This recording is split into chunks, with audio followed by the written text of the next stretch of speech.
There's a huge amount of variety in choice of quick draws.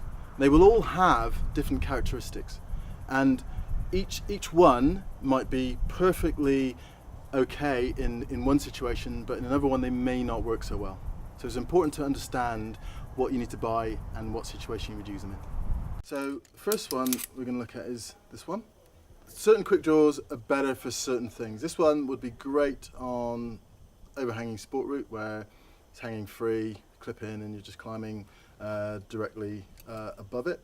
It's useful if the quick draw rotates away from the rope, if the rope falls onto the gate. So we've got a bent gate, which might make it easier for the rope to unclip itself.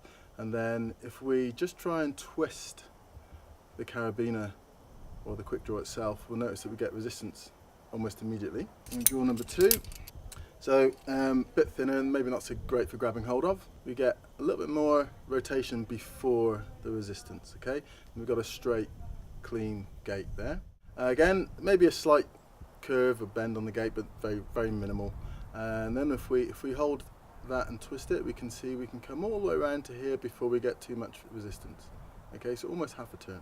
So it's possible to design a draw that's got a lot of material to grab hold of, like this one, but if you've got a larger gap here, less bar tacks going all the way up towards the gate, it allows for greater rotation because you have A, some softer webbing, and B, you've got a bigger hole than you have if the bar tacks go all the way up to the gate, and then you've got a lot more stiffness as soon as you rotate down to the bar tacks, which is what gives the quick draw its strength. So this one here, a bit longer, bar tacks going up quite high, quite close to the quick draw at the top, but because the material itself is quite soft, when we twist it, it rotates fully, almost 3/4 of a turn before there's much resistance.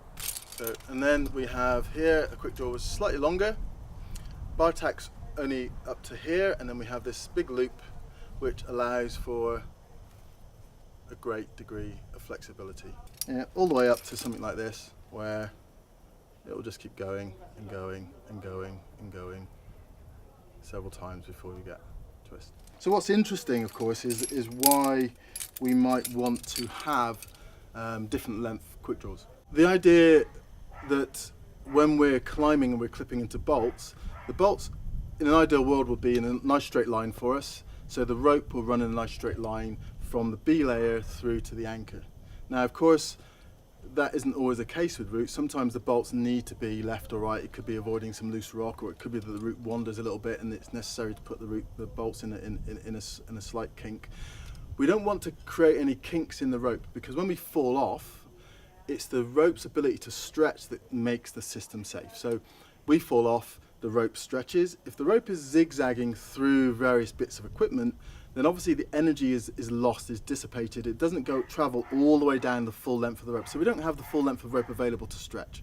So we want to allow the rope to stay in a straight line. And we can do that by, if we have, for instance, a short quick draw here on one bolt, and the next bolt, for instance, is out here, then this quick draw's here ability to come across and move there allows the rope to stay in a straight line. And then, you know, to the far extreme, we might have something like this, which we can increase the length of so that the rope can move around freely. Rock & Son have put together this collection of instructional videos, so those of you that have been on one of our courses or holidays can use it as a reminder of what you were taught and what you practiced during the week or weekend. We appreciate that there is often far too much new information to remember it all, and hope these short clips will act as a useful resource for our many clients. They should not be seen or used as standalone instructional videos, and can in no way substitute face-to-face instructions from a qualified guide or instructor. However, if you have already been on one of our courses, we think they will be clear and easy to follow. Many of them will have a longer edit with how to avoid common mistakes and other important safety information or improvements to some of the things you may have been taught or that you might see in the short edit.